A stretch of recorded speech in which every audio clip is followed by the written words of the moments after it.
I stood there, in the middle of a room full of people laughing, toasting, exchanging promises that sounded too hollow for someone who had just heard from his own wife a sentence that would change everything. I kissed the boss, but it was only once. Only once. Just once. I took a deep breath. The bitter taste of the phrase still burned my throat, as if it had been uttered inside me.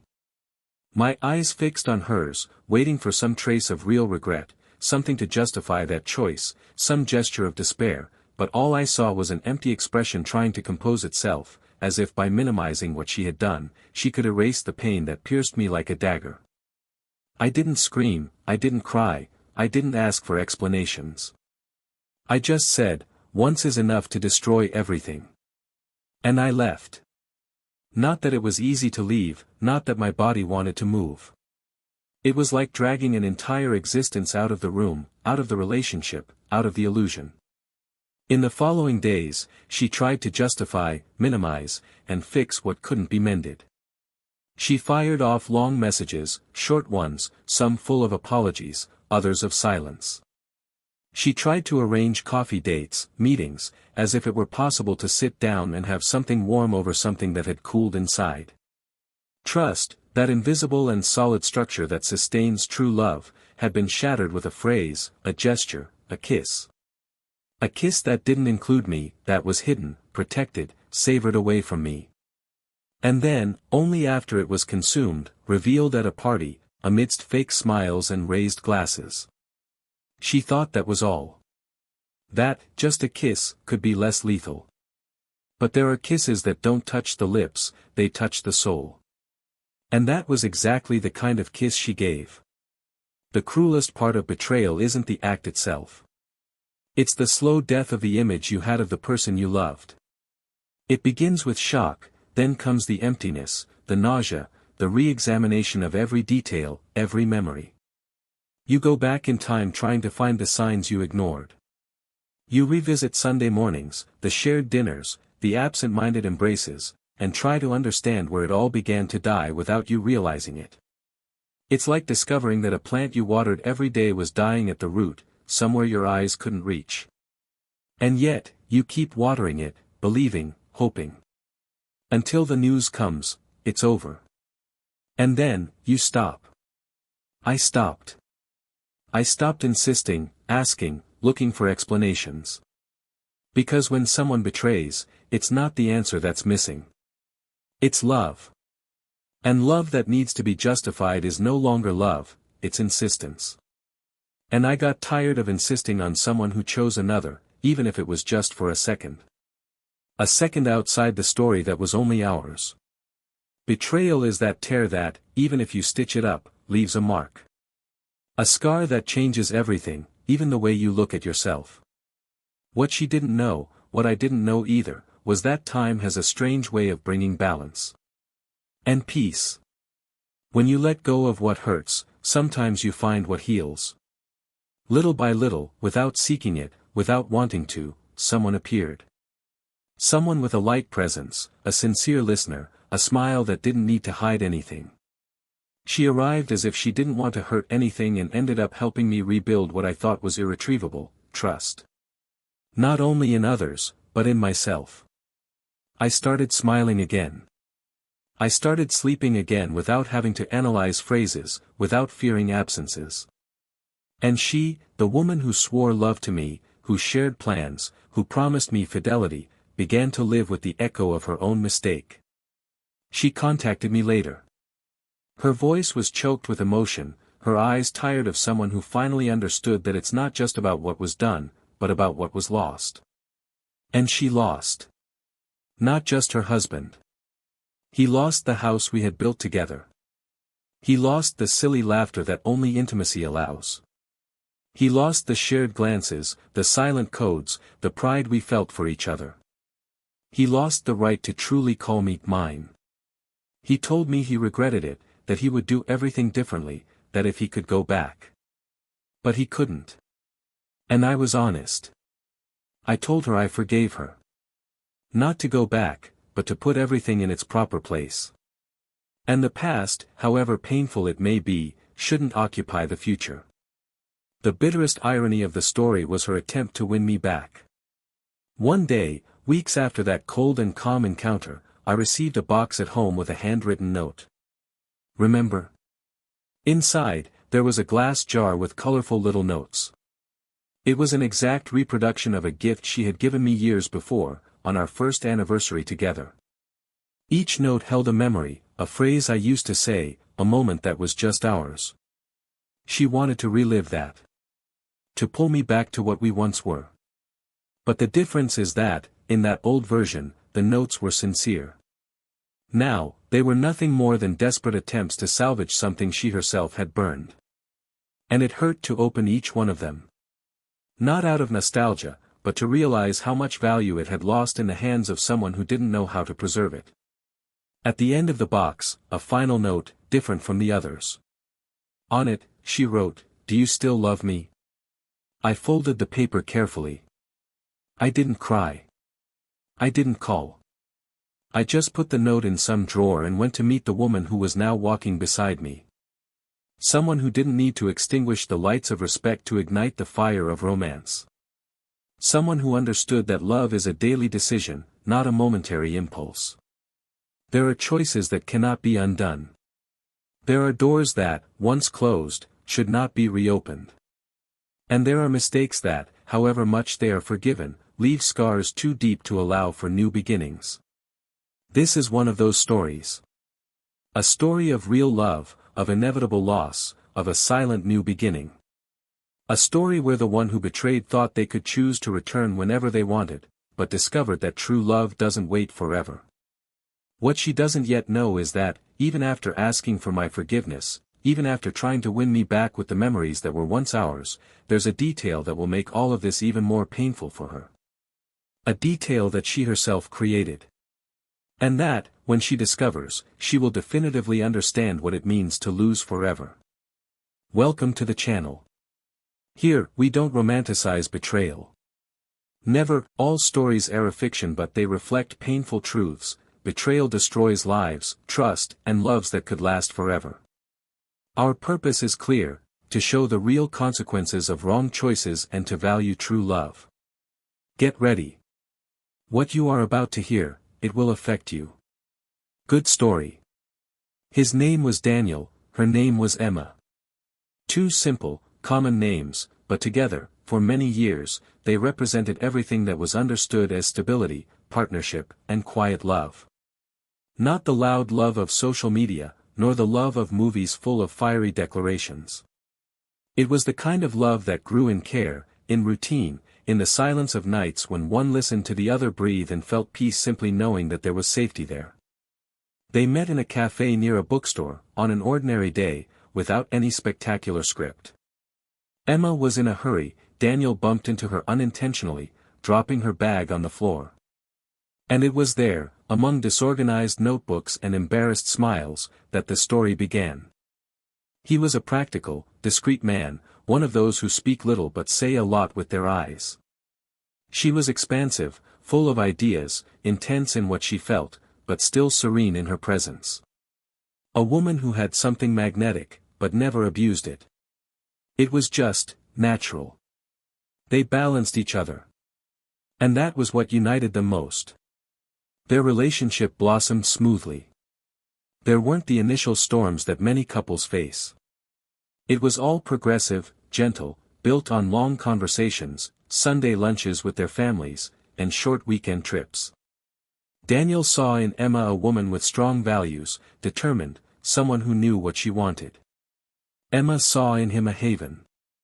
Not just a shelter, but someone who offered peace amidst the chaos that the world sometimes was. They supported each other. When she wanted to change careers, he held her hand and said he trusted her. When he lost his job in a restructuring, she looked him in the eyes and told him not to worry, that she would hold things together until he found his way back. And that's exactly how they lived, completing each other. Not out of necessity, but by choice. Marriage came naturally. No pressure. No theatrical proposals. It was during a casual conversation, fueled by inexpensive wine and genuine laughter, that they decided they wanted to grow old together. The ceremony was intimate, full of small details chosen with care, without ostentation. Emma wore a simple dress, but her eyes shone with a strength that no diamond could reflect. Daniel, nervous, trembled as he put on the ring, but his smile betrayed that this was the most perfect moment of his life. The vows were short but profound. They promised respect, companionship, loyalty, and believed, from the bottom of their hearts, that nothing would ever destroy that. The following years were a sum of small victories. They bought an apartment with a balcony, choosing each piece of furniture, each plant, each picture on the wall together. They didn't have children, but they had plans. They talked about the subject with the lightness of those who don't feel pressured, but also with the certainty that, if they came, they would be welcome. They divided household chores without needing to talk much about it. There was an established rhythm, a silent understanding. He washed the dishes while she talked about her day. She made coffee while he read the news aloud. They had their little rituals. Fridays were pizza nights on the sofa, Sundays were for walking in the park and discussing books, movies, and irrelevant plans that made them laugh. It wasn't a perfect life, but it was honest, solid. There was a constant feeling of, I belong here. Daniel was a man of principle. He worked in structural engineering, a field that demanded precision, calculation, and patience, characteristics he also applied to his personal life. He was rational, but he knew how to love deeply. He wasn't the type to write poems or surprise with flowers, but he was always there. Present. Constant. He listened, remembered, and took care of the details. Emma, on the other hand, had risen professionally in recent years. He had changed companies, taken on new positions, and with that, new responsibilities. He began to travel more, attend corporate events, and connect with high-level people. And even with the change in pace, he tried to maintain the same presence in their marriage. But the dynamic had changed.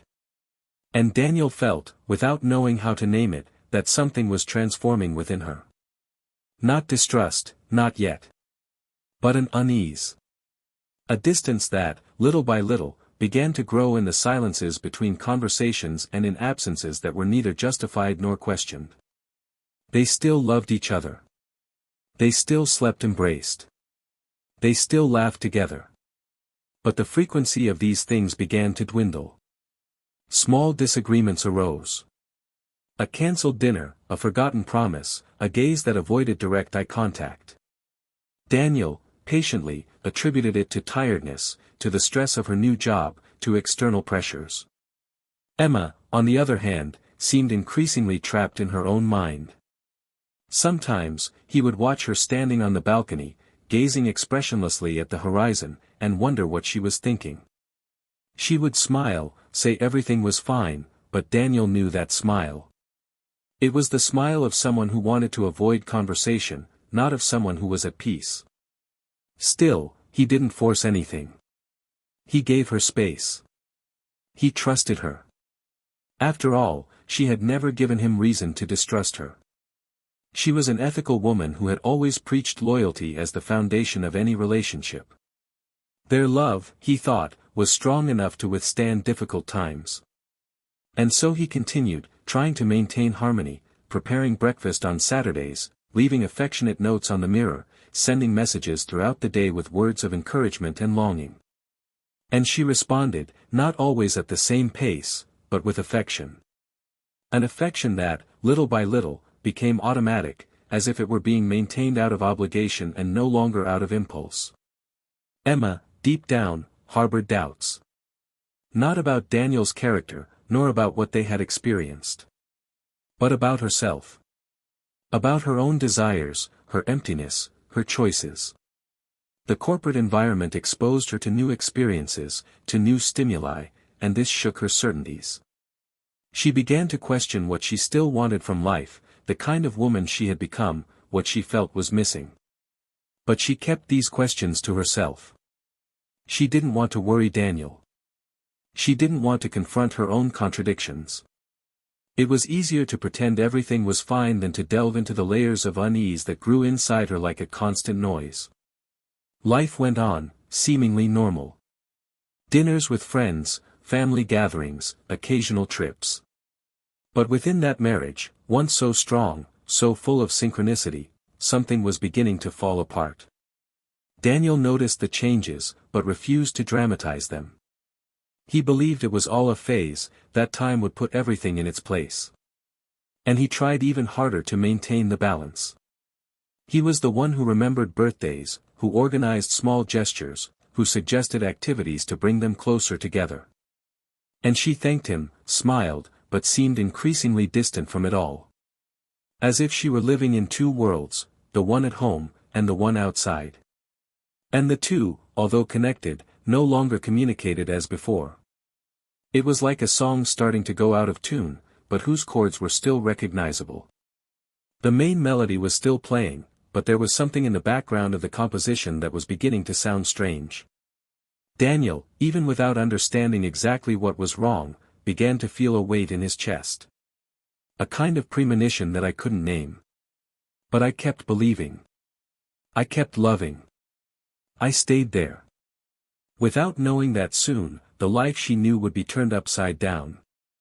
Without imagining that the vows exchanged, the promises made and repeated over the years, would be cruelly put to the test. Because sometimes, the most painful fall doesn't come from a stranger, but from the one who once swore to be a refuge.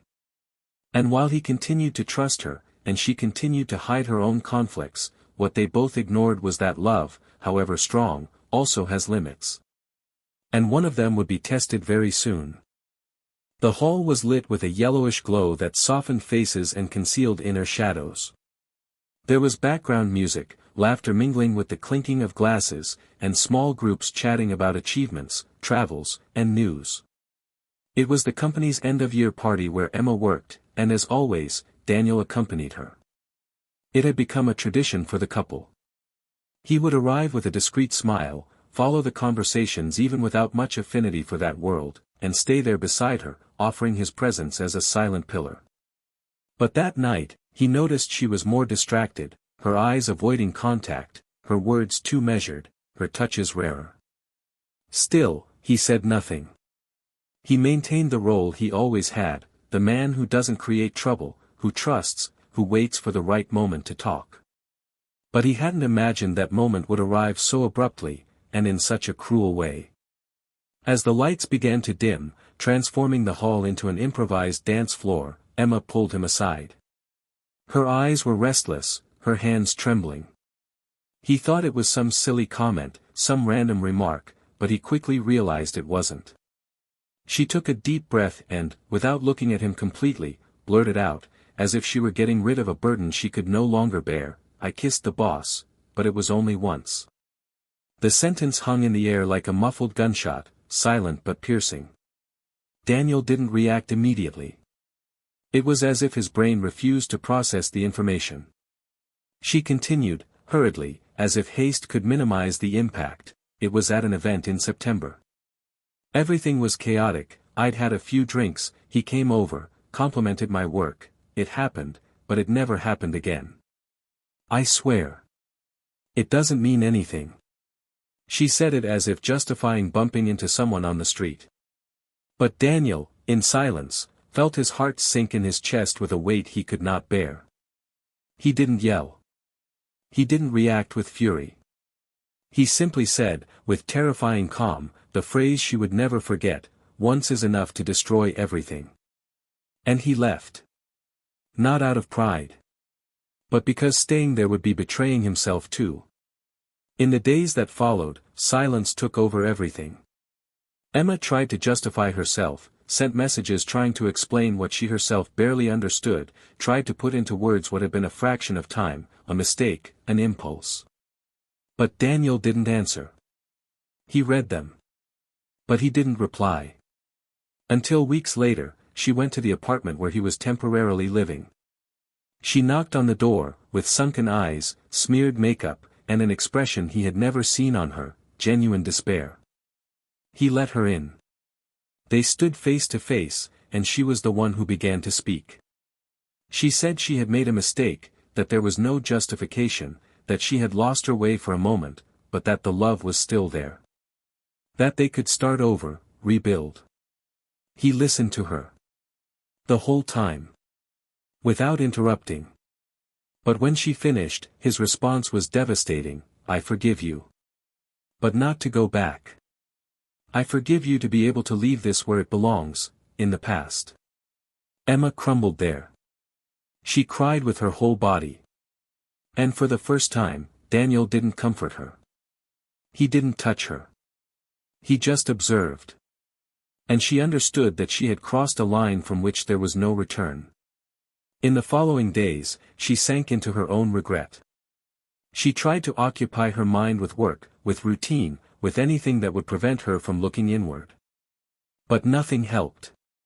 The house seemed too empty. His scent had disappeared from the sheets. The affectionate notes vanished. The silence was a constant scream. That's when she had an idea. To remind him of who they were. Of what they had built. She decided to recreate an old gift. A glass jar with small notes, identical to the ones she had given him years ago, in the first months of their marriage. Notes with phrases like, "You make me want to be better, life is lighter with you, I love you even in your silences." She wrote each one carefully, trying to recreate what had once been spontaneous. And along with the jar, she sent a letter. In it, she wrote, "If there's still a chance, meet me at the cafe where it all began, Saturday at 10 a.m. I'll be there." Saturday arrived. Emma arrived early, chose the same table as years ago, ordered the same coffee. And waited. The clock's hand moved like a hammer in her head. 10 o'clock. 10:15. 10:30. 11. There was no sign of him. She looked at her cell phone. Nothing.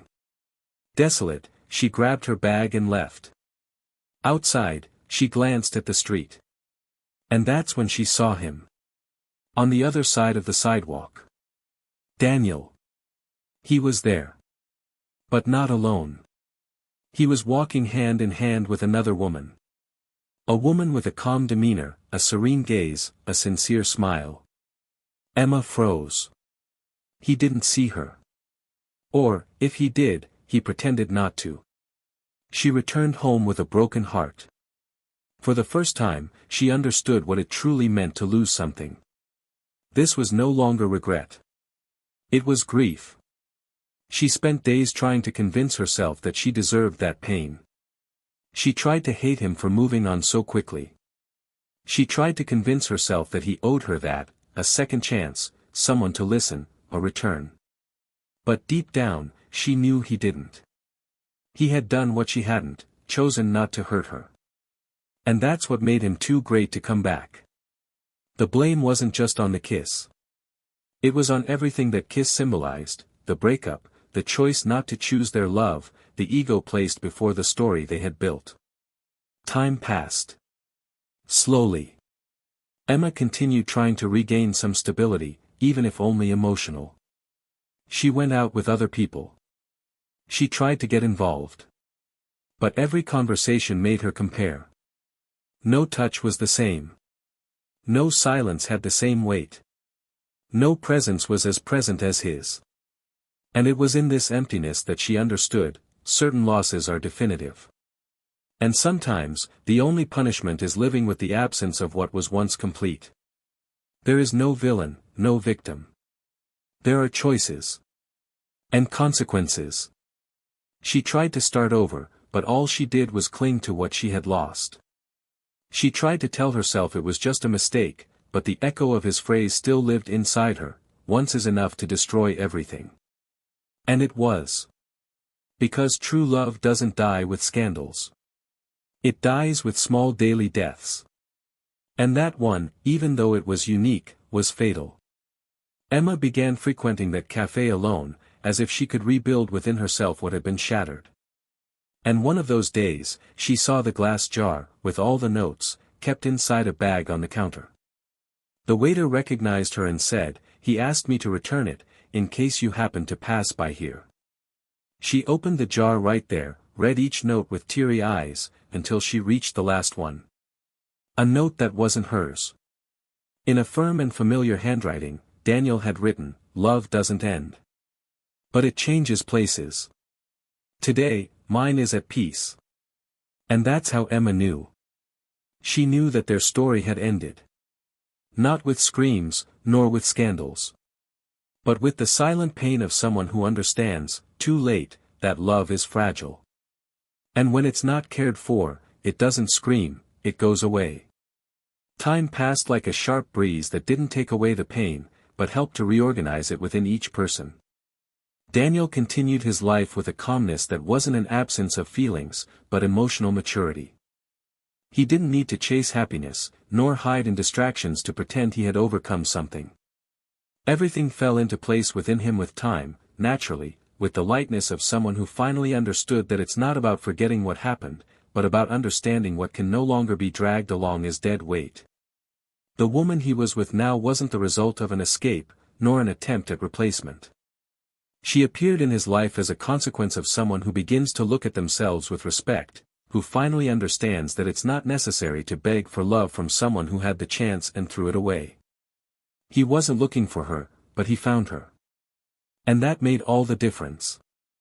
The new relationship wasn't perfect, as none are, but there was something essential there, peace. A peace that Emma hadn't offered in a long time, perhaps because she no longer knew what it meant to live lightly. Daniel relearned to smile without guilt, to trust without fear, to sleep without thinking twice before closing his eyes. He discovered a new kind of love, one that doesn't need constant proof, that is calm, silent, that shows itself in gestures and not in promises.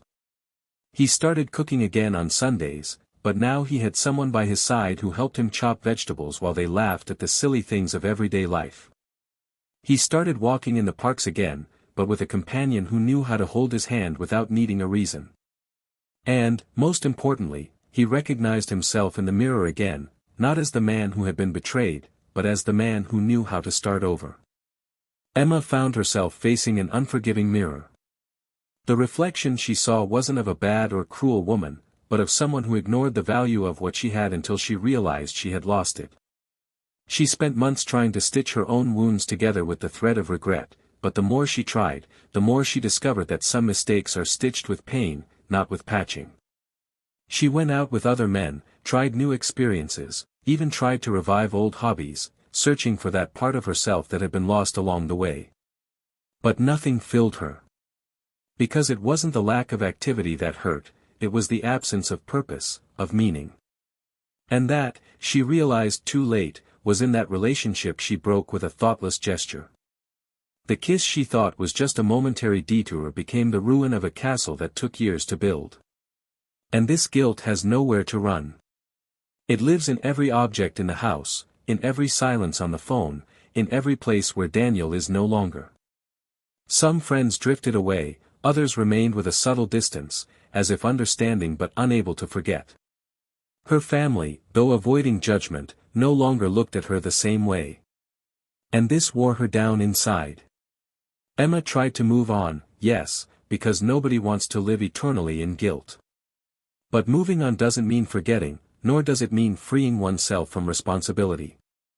It means learning to bear the consequences without expecting them to magically disappear. And, at a certain point, she stopped trying to recover what she had lost and began to accept that she needed to build something new. Not because she wanted to, but because there was no other way. The most painful detail, however, came later. An invitation. It was a mutual friend's wedding. She almost didn't go, but something inside her pushed her there.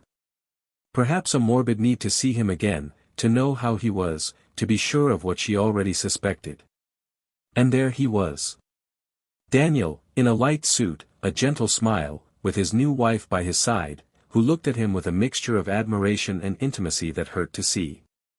Not because there was jealousy, but because there was everything she once had and threw away. There was no conversation, no exchange of glances. Just the realization. The wound she thought was healed began to bleed slightly again. And she realized that the morning of love doesn't end when the pain passes, but when acceptance comes. The end for her wasn't tragic, nor grand. It was silent. A routine that continues, but with less brilliance. A future that arrives, but with less color. Emma went back to living, but she was never the same again. What you lost wasn't just the marriage. It was his respect, his trust, the look of someone who knew they had someone by their side who would never betray them. And that kind of loss cannot be recovered. Some kinds of regret are eternal. And she learned, in the most painful way, that love can forgive, but it doesn't necessarily return. That broken trust cannot be rebuilt with apologies, nor with gifts, nor with repackaged memories. When you cross the line, there's no going back, only consequences. Daniel moved on. Not coldly, but with dignity. He knew he wasn't perfect, that perhaps he missed some signs, that perhaps he had become too comfortable in the stable love. But I also knew that this didn't justify what happened. And I didn't hold a grudge. Just the certainty that you did everything you could. That you loved in the best way you knew how. And that was enough not to blame yourself. The new life he built wasn't a reward for being hurt. It was the continuation of a journey that refused to stop at the other person's mistake. He started over because he understood that you shouldn't surrender the power of your life to the destruction caused by another person. And that made all the difference. Their story ended irreversibly. Like so many real stories. Because sometimes, the end doesn't come with screams, scandals, or revenge. It comes with silence, absence, longing. And also with choices. Daniel chose not to return. Emma chose to look back. And each, in their own way, understood that certain actions cannot be erased. They are carried with them. Forever. If you've made it this far, comment below, what would you do in his place? And in her place? Do you believe that all betrayal deserves forgiveness, or are there mistakes that, even if forgiven, are unforgivable in practice?